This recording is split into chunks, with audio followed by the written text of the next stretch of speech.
사진사 노준택입니다. 저는 경기도 남양주군 화도읍 마성리 산기슭에 자리 잡은 마성 모란공원의 민족 민주 노동열사 모욕에 관한 작업을 진행했습니다.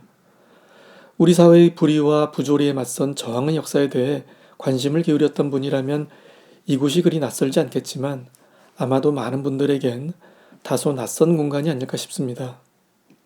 흔히 불의한 권력과 폭력에 맞서 온몸을 던지고 쓰러져간 민주열사들을 모신 곳이라면 수유리 4.19 묘역이나 광주 망월동 묘역을 떠올릴 텐데요.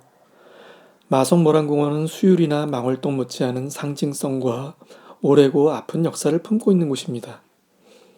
1969년 유신 정권에 의해 남조선 해방전략당 당수로 조작되어 사형당했던 경제학자 권재혁 선생을 모신 게 이 묘역의 시작이었습니다. 이듬해 1970년 우리는 기계가 아니다. 근로기준법 준수하라는 외침과 함께 산화한 청계피복 청년노동자 전태일.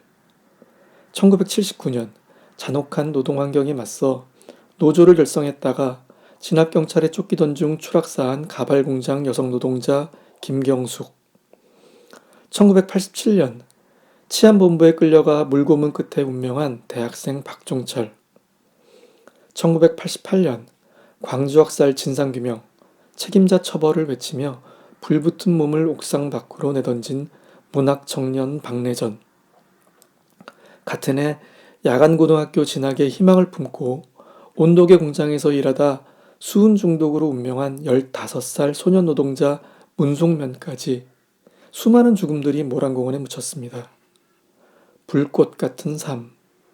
우리 사회에 잊을 수 없는 무거운 울림을 주고 떠난 이들의 묘역이 조성되는 과정에 공권력의 회방과 협박이 없었다면 거짓이겠지요.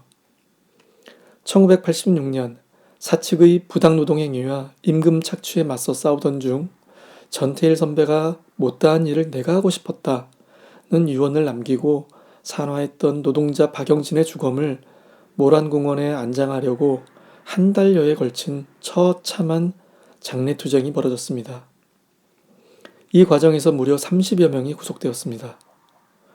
먼저 떠난 자식의 꿈을 품고 스스로 운동가가 되어 온 삶을 바친 전태일의 어머니 이소선, 박종철의 아버지 박정기, 박영진의 아버지 박창호님이 이곳에 돌아와 자식 곁에 묻힌 모습은 다시금 삶과 죽음의 풍경과 의미를 생각하게 합니다.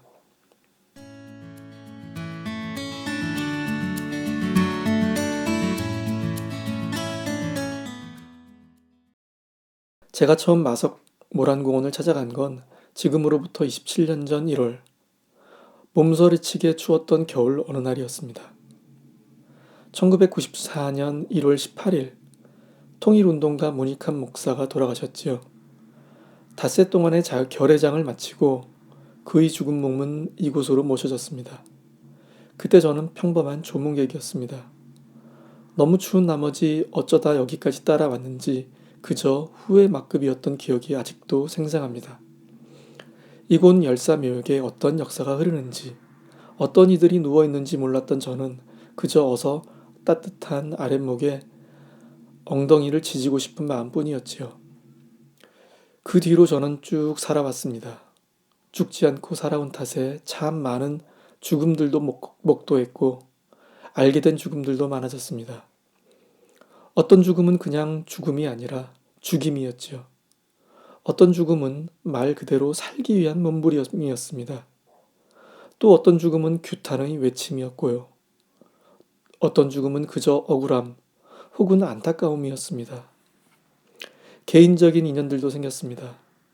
2007년 민중생존권 위협하는 한미 FTA 협정 반대를 외치며 목숨을 불사른 택시노동자 허세웅님은 제가 미군기지 반대운동에 관한 작업을 위해 가족과 함께 평택 대추리에 살 때 이따금 우리 집에서 밥을 먹고 간 분이었습니다. 아이에게 줄 과자를 챙겨오는 살가운 분이었죠. 2009년 용산 4구역 철거민들이 남일당 빌딩 위에 망루를 짓고 강제 진압에 맞서 싸우다 화염에 휩싸였을 때 저는 바로 길 건너에 있었습니다. 저기 사람이 있다는 절규가 터져 나오는데 함께 고함이나 지를 뿐 할 수 있는 일이 없었던 안타까운 밤이었지요.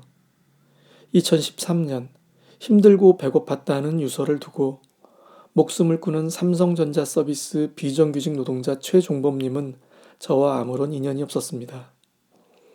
헌데 그의 딸 별이와 저희 집 막내 은희의 첫 생일이 겨우 사흘 차이라는 이유로 뜻밖의 돌사진 앨범 촬영을 떠맡게 됐습니다.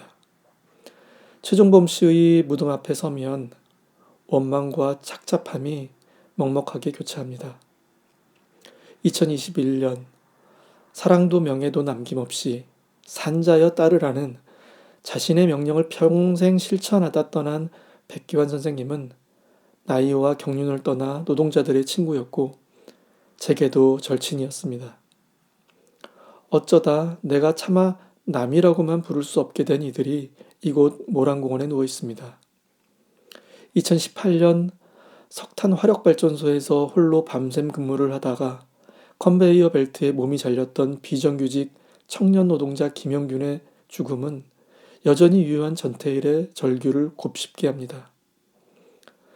2011년 망가진 국가인권위의 정상화를 촉구하는 농성투쟁 중 난방 꺼버린 인권위에서 차갑게 죽음을 맞았던 장애활동가 우동민은 죽어서도 가난을 벗지 못해 공원 입구 나무 아래 유골만 뿌려졌습니다. 18년 동안 한국에서 일하며 이주노동자 차별과 착취에 맞서 싸웠던 네팔인 민우는 표적 추방된 뒤 2018년 죽어서야 공원 앞 이름과 나무로 돌아왔습니다. 그렇게 한 명의 죽음이, 50명의 죽음이, 100명의 죽음이, 150명의 죽음이, 이제 거의 200명에 달하는 죽음과 죽임이 이곳 모란공원에 차곡차곡 쌓여 있습니다. 얼마나 더 쌓아야 할까요? 얼마나 더 쌓여야 할까요? 날아간 화살은 다시 돌아오지 않습니다. 그걸 알면서도 제 몸을 활시 위에 얹어 날렸던 사람들, 내 죽음을 헛되이 하지 말라던 사람들, 산 사람들로 하여금 그 죽음의 이유를 목 놓아 외치게 했던 사람들, 그들은 대단한 인물이 아니라 평범한 이웃들이었습니다. 평범한 이웃들이어야 했습니다. 경기도에서 한 번쯤 찾아가 뜻깊은 생각의 시간을 보낼 만한 곳을 말하라면 저는 조심스럽게 마성 모란공원의 열사묘역을 꼽을 것 같습니다. 고맙습니다.